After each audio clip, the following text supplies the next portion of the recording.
It's been a while that we've been in this setting, but I have a very special deck to share with you guys today. So, today we'll be taking a look at Yukinobu Miyamoto's deck list that he came top 4 with in the WGP World Finals for Standard. So, this was the one and only Angel Feathered player that made it to top 8 and then top 4 of the WGP. We were all shook when he beat Revere in a best of 3 against Masashi Harada, and I think it's quite ironic that the finals were, not the finals, the top 8 was between someone with a surname Harada and Miyamoto. That's kind of, isn't Harada like the Tekken guy? But anyway, so this deck is really interesting. I gave it a whirl myself as well, and it's honestly like, a lot of us didn't look much at Angels the past season or so, simply because we felt, it's not that good anymore, and it's just like, we have to wait for Makut Melek, or however you pronounce the new card. But, even with all that support being revealed and a lot of people being excited about it, one brave soul managed to actually tune the deck in a way that is able to play against the Revere matchup pretty well and play against a lot of the meta pretty well. And I was really surprised by it, so I decided, I have all the cards, so I was like, I'm gonna basically give a deck profile of his list. I haven't exchanged any words with him, unfortunately, but I'm gonna kind of go off with my impressions of the deck and what I've seen that it's capable of, and some of the important cards that allow the deck to actually survive in this format right now and actually persevere. So we're going to go through, obviously the starter is the, draw 1 starter. It's nothing too special there. But then one of the key cards, obviously, is the Metatron. So Metatron's effect is quite simple. It is simply, when placed on when written from a grade 3, then you can combust 2 and call a card from your damage zone to Ragwell circle, and this unit gets plus 15k power until end of turn. So you essentially heal 1. And their second skill is a once per turn Vanguard act. You may put a card from your damage zone on the bottom of your deck, and then you deal this unit 1 damage. So you basically get a rescue check. And so that's what the new VR will be doing as well. But this one is also really good for that reason, in that you're able to basically not only get stuff on your board, but also essentially heal a damage as you're doing it, and also be able to go for rescue checks. So it's always been a really good card for Angels, but maybe some of the newer players aren't as familiar with Angels, so that's why I feel like it's good to go over everything. But so this card is very important. You want to ride into this, after your first grade 3 ride. Even as your first grade 3 ride, it's perfectly fine. It's still very strong. And then the backup grade 3 that we saw came in very clutch in the matchup was the Zarek Eel. So Zarek Eel has, first skill is not so unique. It's basically, during your turn, if a new card was put into your damage zone, then all your units in your front row get plus 3k. So Vanguard and Rearguard effect skill, simply, just having her multiple times will add to that bonus as well. So 2 copies equals 6 and things like that. But then her unique skill is in the damage zone when she's face up. If your opponent's Vanguard is grade 3 or greater and she's face up, you put the top card of your deck into your damage zone face down and ride her as stand. So we saw this come in super clutch in the top 8. I really recommend you watch the game as well as you're watching this deck profile, or maybe before watching this deck profile, because this card came in super clutch. He was basically grade stuck, and he was able to just jump grades and get a bunch of protects and everything, and just actually catch up to his opponent thanks to the Zarek Eel. So she still proved to be a very powerful and impactful card. So Zarek Eel honestly is still pulling her punches in that sense, and she's still definitely very good. And I feel like being able to fix numbers, especially with some of the newer cards in this list, being able to fix numbers and also being able to superior ride like this in case things go wrong, or you get rushed too fast and then you get a bunch of them in the damage zone, so you can get a bunch of protect markers against Revere and things like that, and then you're able to survive that matchup. Because this deck's like, the reason why this deck can survive is because it has a good force matchup, in my opinion, and we still have more cards coming that really are the reason why it's a good against the force matchup. But Zarek Eel is definitely one of them because of how quickly she can produce your protect markers. And I mean, even with protect 2 with the upcoming deck, she'll still be pretty good. Then you have 2 of your Wincon, which is the Feather Palace. So this deck is very much reliant on this card being able to finish your opponent. When it attacks Vanguard Rearguard Circle skill, you soul two grade 3s. Face on all the cards in your damage zone, and until end of battle, it gets plus 20k plus 1 crit, and your opponent cannot PG. So it's very good. It's basically just a very secure and stable finisher because you ride a lot of grade 3s thanks to Zarek Eel and Metatron, and then you're able to just soul blast them out for the extra power and the crit. Obviously this, against the current meta, I mean, if you're playing against a less experienced Revere player and they end their turn with a pretty low hand, they probably can't guard this because they can't PG, They probably don't have enough raw shield to guard how big this attack is, because it's at least 32, 35 with 1 Zarek Eel, 38 with 2, and then you still have the boost to put it up to like 46 or something, so definitely can be very strong. You can actually have another, thanks to Helpful Intendant, you get another plus 5k bonus, so there's a lot of, ways to power this up to the point that your opponent can't guard it, so it's still a very solid win con. Angels has received a few more other alternative win cons in that sense, like this card, but this one is still feels like the most efficient for now. So 2 copies is what he ran. I am presenting one for one the cards that he ran, so that way if you watch the match, this will be very relevant. And then finally, this is not so much a new card, but a new kind of tech that really does well against Revere, in my opinion, and a lot of the decks in the current meta. This is the Perdurable Phoenix. So Phoenix's skill is, when your Vanguard is attacked, and this is on Rearguard Circle, you may retire this unit, call a card from your damage zone to Guardian Circle, and put the top card of your deck into damage zone face down. This is a really good card. So I think it goes without saying that obviously this card produces random shield for you for no reason. You can call it out with a bunch of your different skills. Metatron can call it out from what we've looked at so far, but we'll look at more cards in the deck that can call it out, and you can also respawn it from the damage from the drop zone to help us continue with that kind of defensive play. And so obviously you are able to call out your PGs. And your PG does not say that it's placed from hand, it's just when it's placed on Guardian Circle. So if you already ran, if you're like Revere opponent, Claret opponent, whatever opponent, already ran through all your protects, you still have PGs in the damage zone, and there you go. Use the Phoenix to bring them out. And honestly, this card is just really good right now. I think in the set breakdown when this card first released, rip set breakdowns for now, but I'm pretty sure I said that this card will see play in metas that the regular Angel build will not be able to survive. And so I'm really happy to see that this card is making a showing right now in the meta where just like surviving on basic Angel plays is not enough. So I think this might even see play in the upcoming Malok Melek, whatever it's called, build as well. We're not getting that until early April, so if you want to take this deck to your team leagues, then it's still definitely a viable pick.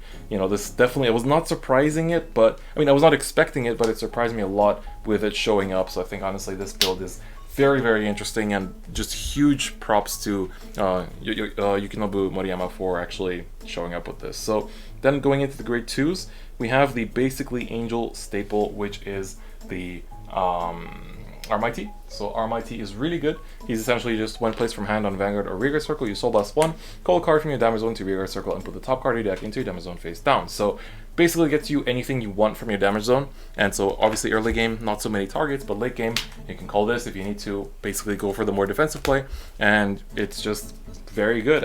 You also have your main grade 1 now, the new one, which is the Helpful Intendant. I'll skip ahead and show her now. So this card has a skill that when you ride on top of it, you put it into your damage zone from your soul face down, and you call a card from your damage zone to Rearguard Circle. And then her other skill is if a new card is put into your damage zone, your opponent's damage zone this turn, then it gets plus 5k. So this, like I said, helps you push with the Feather Palace. But so essentially with these 2 cards, you ride on top of it, and then you can activate the grade 1 first to send it to the damage zone face down. So it goes like this. And then you call whatever else out, and then when this effect comes in, you Soul Blast 1, you can call this out, and then put another card in damage zone face down. So that way you're not actually going more than 1 card that's face down in your deck, in your damage zone. So that way, it's pretty nice synergy, and Armighty overall is just a good card. And he's always been good. I think he'll stay good for quite a while. I wonder if he will fall off later on or not, but yeah. Then we have one of the new cards, which I am a big fan of, which is the Freezing Grantor. So this card is really hot, and right now it's looking to be a staple for the upcoming build, because the new build wants to go super aggressive and end games really fast, like turn 3, turn 4, and so that's going to be a very cool new build and take for Angel Feather. But Freezing Grantor has 2 skills, and we will take a look at him. This is the first time I've ever shown him on the channel, so definitely worth to take a look at. So first skill is, when placed from hand, you may Soul Blast 1 and choose one of your opponent's rear guards, put it into the damage zone. Your opponent chooses a card from their damage zone and heals it. Second skill is, when he attacks, you may Counter Blast 1, and he gets plus 5k until the end of that battle for each face-up card in your opponent's damage zone. So both effects are good. People will be going like, oh haha, you give your opponent free counter charge. You basically don't care about that with this deck. You're going to kill them before they can use that Counter Blast.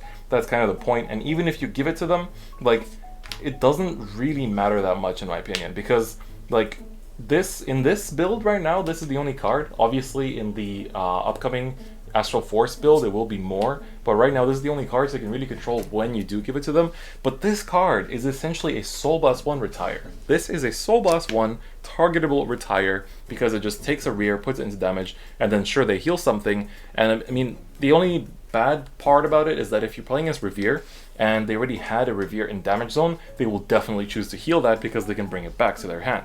So obviously you don't want to use it against Revere if they had a Revere drop in their damage zone, but if they did not, then definitely that is the time to use this card, because this is a selective retire for Soul Blast 1. Even Kagero doesn't have retire for a mere Soul Blast 1 as I know. So this is honestly really, really good. And the second skill is just an icing on the cake. If you can push your opponent and they have like 4 face-up damage, this is a 29 on its own. Like, that's nothing to scoff at. You know, it's a 37/42 with Helpful Intendant, and overall just hits for big numbers. You have the +3 from Zarek Eel as well, so you can just hit for massive numbers. Honestly, this card is really, really, really good in my opinion, and is going to be even better going forward. So definitely pick your copies up right now if you haven't, if you want to play Angels, because this card is looking to be super important going forward. Right now it's still, I think, below €/dollar, at least in Europe. So pick it up while it's there. That's all I'm going to say. Then, this card is very important for this build. This is the Ragwell. So Ragwell has a simple skill that when placed from hand, if you had a new card go to your damage zone this turn, you can counterblast 1 and call a card from your drop zone to rear guard circle. So it's kind of like the Malkuth Melek, however you pronounce it, that can, you know, has a skill that can revive. The good revive targets can obviously be your Zarek Eel for extra power, this for closing the game, and you can also have the Phoenix for bringing out, you know, more defensive cards. And then obviously keep in mind this will not activate because it has to be placed from hand. Also with the Freezing Grantor also will not activate, only has on attack skills, so keep that in mind. But you know, even with this, you know, those are really good cards that you can bring out just like that from your drop zone after they've been retired. So it's just good. Honestly, it's just a good effect, and it's always been good, and it will be good. So that's kind of just how it is. This card is definitely a staple, and I think it's going to stay a staple in this deck, even with Malkuth Melek. Then, we already talked about this card, but for Healthful Intendant, this is another card that's pretty cheap right now, I think, but will be going up. This is also played in no seal, so definitely very important to have it if you want to play, whether it's premium or standard. It's a very good card. Like, this card is insane. I already read the skill, so I'm not going to go over it again, but you know, being able to just costlessly essentially just poof, bring out something, and then it's so good. Like, it's obviously, you know, depends what your first damage check is, but unless, even if it's a trigger, it's still a unit to board, and even if it's nothing, like if they swing under you, you can always just like the thing is, it doesn't say call a different card, so you can just put this like this to the damage zone and then call it out. Like, you can call the same card out, and it's perfectly fine to do that. So it's still an 8k booster, slash when your opponent takes a damage, it becomes a 13k booster slash attacker. So it's really good for that simple reason, and this card is just really good. Has numbers, has free plus basically. You know, who doesn't like a card that calls itself out of soul? That's just, let's say that much. Then we have 4 copies of this, which is the Hezadiel. So Hezadiel is also a good card. Basically lets you swap from hand any card in your damage zone. So it's really simple, just place from hand, combos 1, swap a unit from your hand with your card in your damage zone.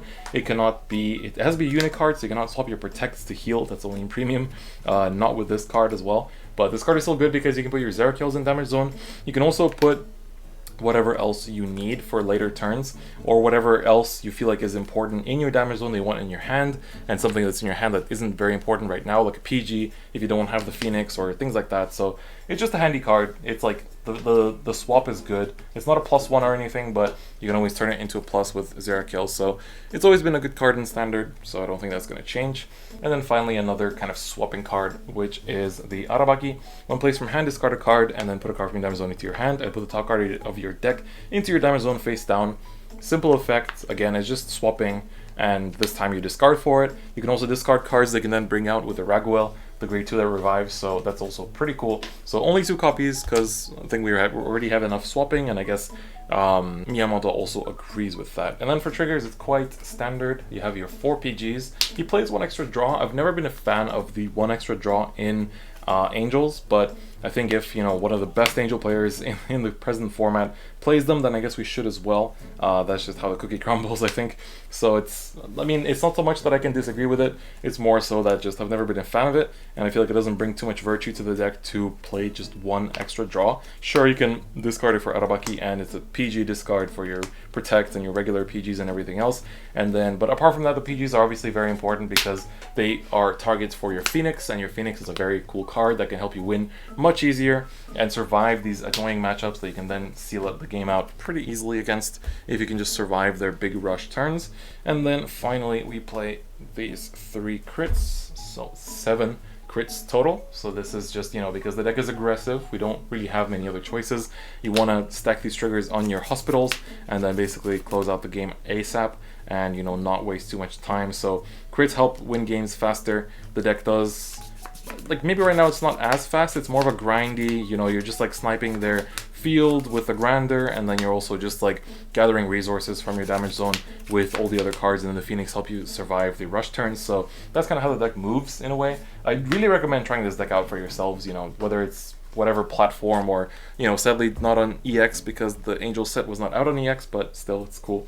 And then finally 4 heals, you know, pretty self-explanatory. You play 4, plus you have Metatron to heal you some more, and therefore you're able to still survive, and you get extra damage checks for your, you know, to survive any kind of rush decks like Revon or God Hand or Vanquisher, Claret, Angerblader, all those things. So yeah, this deck 100% will not get hit on the restriction list. I would be baffled if it doesn't. It definitely will not.